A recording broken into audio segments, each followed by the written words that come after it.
টাক মাথায় নববধূ এলেন বিয়ে করতে, তাকে দেখে আবেগে বরের চোখে জল। হ্যাঁ, সম্প্রতি এই বিয়ের ভিডিওটা ভাইরাল, যে ভিডিওটি দেখে ইতিমধ্যেই চক্ষু চড়ক গাছ গোটা নেট দুনিয়ার। কি করে সম্ভব? কনের মাথায় কোথায় এক ঢাল চুল থাকবে?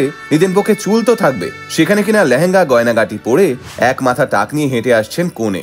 জানি সোশ্যাল মিডিয়ায় ভাইরাল এই বিয়ের ভিডিওটা দেখে আপনারও এমনটাই মনে হয়েছে, কিন্তু জানেন কি, ওই টাক মাথার কোণে আমেরিকাবাসী ভারতীয় বংশোদ্ভূত ফ্যাশন ইনফ্লুয়েন্সার নিহার সাজদেব, যার সাহসী সাজ দেখে ইতিমধ্যেই শোরগোল পড়ে গেছে গোটা সমাজ মাধ্যমে। কিন্তু একজন ফ্যাশন ইনফ্লুয়েন্সার কেন টাক মাথাতে বিয়ের পিঁড়িতে বসলেন? আসুন আজকের ভিডিওতে সেই সবটা শুনে নি।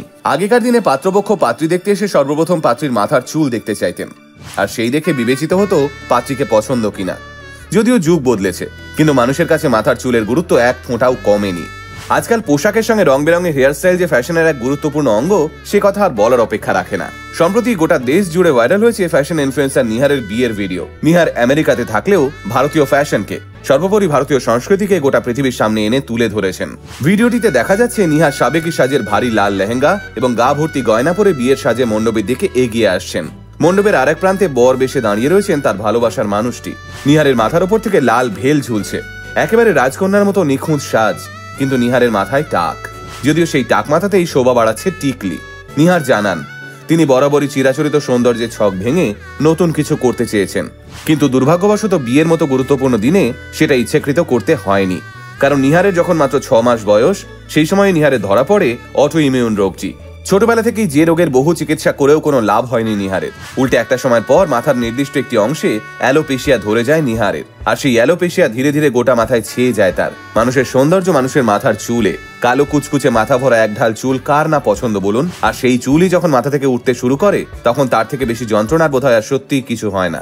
খুব স্বাভাবিকভাবেই নিজের মাথার এই করুণ অবস্থা দেখে মানসিক অবসাদে চলে গেছিলেন নিহার। বয়স যত বেড়েছে তত নিহারকে মানুষের হাসি ঠাট্টার খোরাক হতে হয়েছে।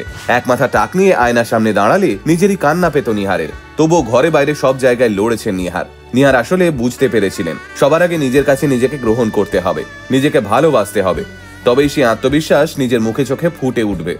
আজ এই টাক মাথা নিয়ে একজন ফ্যাশন ইনফ্লুয়েন্সার হয়ে উঠেছেন নিহার। সম্প্রতি দীর্ঘদিনের বন্ধু অরুণের সঙ্গে 7 পাকে বাঁধা পড়লেন তিনি, এবং নিজের বিয়েতে নিহার ঠিক তেমন ভাবেই বধূ বেশে তার ভালোবাসার মানুষটার সামনে এসে দাঁড়ালেন। কারণ স্বামী অরুণ নিহারের বাহ্যিক রূপের আগে নিহার মানুষটাকে ভালোবাসেন, তাই তার সামনে কিসের লুকোছাপা। যদিও বিয়ের সময় অনেকেই নিহারকে পরামর্শ দিয়েছিলেন বিয়ে তো জীবনে একবারই হয়, তাই অন্তত বিয়ের দিনটা যেন নিহার তার মুখের সঙ্গে মানানসই কোনো উইগ পরেন।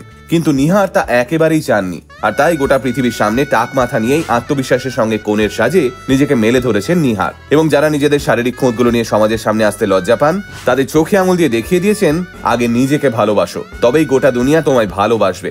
তোমার অক্ষমতা কখনোই তোমার পরিচয় হয়ে দাঁড়াতে পারে না। আসলে ভালোবাসলে গোটা মানুষটাকেই ভালোবাসা উচিত।